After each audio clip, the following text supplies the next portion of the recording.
Patuloy na pinalalawak ng talent manager, content creator at businessman na si Manix Carancio ang kanyang impluensya sa entertainment industry. Matapos opisyal na ipakilala ang 72 talents na bumubuo sa lumalaking roster ng Manix Management.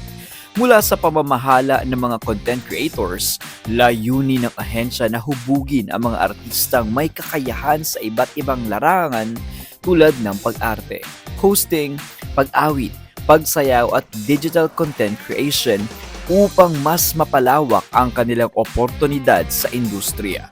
Hindi po nila mararamdaman yan kasi tuwing may spotlight ang isang artist ko, doon po ako nagsusupport. So full support ako kung anong gusto nilang sa akin. So sa tingin ko po hindi po sila mag-selos kasi lahat po sila nabibigyan po ng oras. Kabilang sa mga kilalang talents ng ahensya si Fiang Smith na patuloy na sinusuportahan ni Carancio sa gitna ng mga batikos na nagbago umano ito dahil sa kasikatan. Ayon sa talent manager, nananatiling mapagkumbaba at determinado si Smith sa kanyang propesyon. Ano lang po yung kailangan po dito yan, isusuportahan ko lang po, ipoprovide ko. Hindi na pwede katulad dati sa social media na medyo very hyper, very active.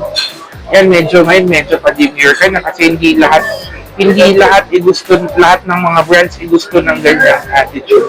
So medyo pag mapapanood niyo siya medyo kalmado.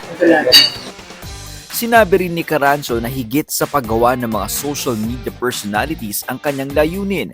Aniya, nais niyang makabuo ng mga disiplinado at versatile na performers na handang sumabak sa iba't ibang aspeto ng entertainment industry.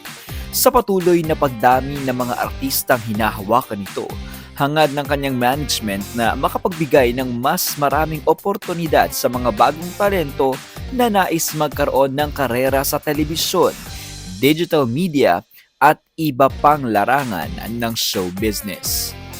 Sobrang saya po kasi pangalawang pamilya na po namin yung Manix Fam.